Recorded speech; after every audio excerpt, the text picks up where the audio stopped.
नमस्कार। आज हम एक ट्रेडर के निजी अनुभव पर थोड़ी गहराई से बात करेंगे। हाँ, बिल्कुल। शीर्षक है ट्रेडिंग सबक, जाल, नुकसान और सीख। ये उनके ट्रेडिंग चैलेंज के 8वें दिन मतलब 25 जून की कहानी है। जी। और इसमें ना एक बड़ी दिलचस्प बात है, कैसे उन्होंने सुबह एक ट्रेड में नुकसान उठाया और फिर कुछ ही मिनटों में फटाफट रिकवर भी कर लिया। हाँ, ये जानना जरूरी है। तो हमारा इरादा सिर्फ ये दोहराना नहीं कि क्या हुआ, बल्कि समझना है कि क्यों हुआ, बिल्कुल। टेक्निकल गलतियां क्या थी और बाहरी चीजों का दिमाग पर क्या असर था। सही। चलिए इसको थोड़ा खोलते हैं। तो कहानी शुरू होती है सुबह करीब 9:17 पर। अच्छा। एक मॉडल बेस्ड सिग्नल आया और उन्होंने एक बाय ट्रेड लिया। हाँ, मैंने भी पढ़ा। और लेते ही मार्केट घूम गया एकदम खिलाफ। बिल्कुल, फौरन। तो उन्हें सौदा काटना पड़ा तुरंत।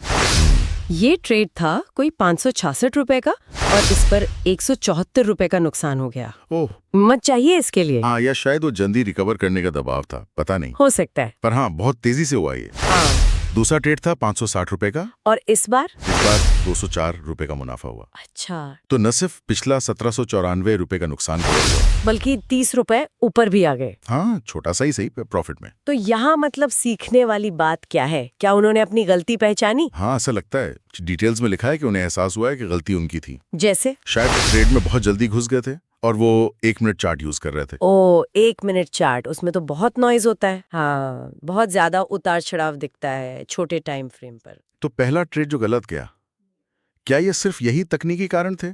जल्दी एंट्री, गलत टाइम फ्रेम या कुछ और भी चल रहा था? यहीं पर बात थोड़ी ज्यादा गहरी हो जाती है। अच्छा। ट्रेडर ने अपने नोट्स में लिखा है कि उस दिन वो मानसिक रूप से ठीक नहीं थे, परेशान थे। क्यों? क्या हुआ था? वो हजारीबाग में एक रेस्टोरेंट में कुक है जी। और काम पर कुछ तनाव चल रहा था। कोई पार्टी थी तो देर तक रुकना पड़ा और फिर वो बिना नहाए कमरे पर चले गए तो मैनेजर ने मालिक से शिकायत कर दी। अरे बाप रे। हाँ, और यहाँ तक कि नौकरी से निकालने की बात भी हो गई। ओहो, मतलब काम का इतना सीधा टेंशन, और वो टेंशन लेकर ट्रेडिंग कर रहे थे। बिल्कुल। ये सोचना भी स्ट्रेसफुल है कि पर्सनल लाइफ की टेंशन आपके फाइनेंशियल फैसलों पर असर डाल सकती है। हाँ, बिल्कुल। और नोट्स में साफ लिखा है कि दिमाग में हलचल चल रही थी, वो खुद को कोस रहे थे, बस किसी तरह इस सिचुएशन से निकलना चाहते थे। समझ गया। ये मानसिक उथल-पुथल अक्सर मतलब जल्दबाजी करवा देती है। हाँ, या ज्यादा रिस्क लेने पर मजबूर करती है। और वो तकनीकी गलतियां तो थी ही अपनी जगह पर, जैसे वो जल्दी एंट्री और 1 मिनट चार्ट। जी। तो ये बाहरी तनाव और तकनीकी चूक दोनों का मिला-जुला असर था। तो इस पूरे किस्से से कुछ सबक भी निकले होंगे, है ना? पहला तो शायद टाइमिंग को लेकर। हाँ, एक अहम सबक ये लगा कि सुबह 9:20 बजे के बाद जो मॉडल सिग्नल मिले उन पर ट्रेड करना शायद सेफ हो सकता है। क्यों? शुरुआती उठापटक से बचने के लिए? हाँ, बिल्कुल।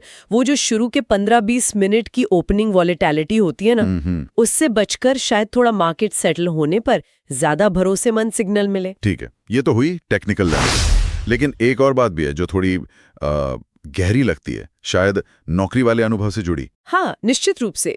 ट्रेडर ने ये महसूस किया कि नौकरी में आप कितना भी अच्छा काम कर लो, उसकी कोई गारंटी नहीं होती या वैसी कद्र नहीं होती जैसी उम्मीद हो। बात तो सही है। और ये जो नौकरी जाने का डर या वो बेकदरी वाली फीलिंग है, वो मानसिक दबाव को और बढ़ा सकती है। और फिर वो दबाव ट्रेडिंग पर निकलता है। बिल्कुल।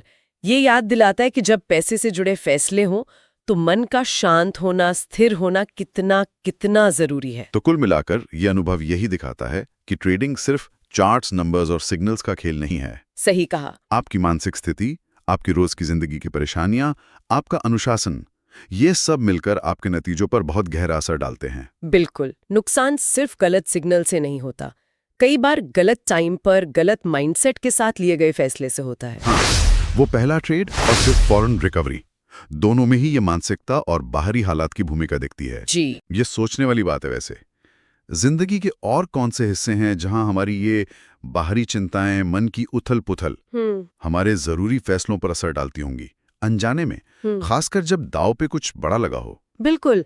इस पर सोचना शायद हम सबके ही फायदेमंद हो सकता है।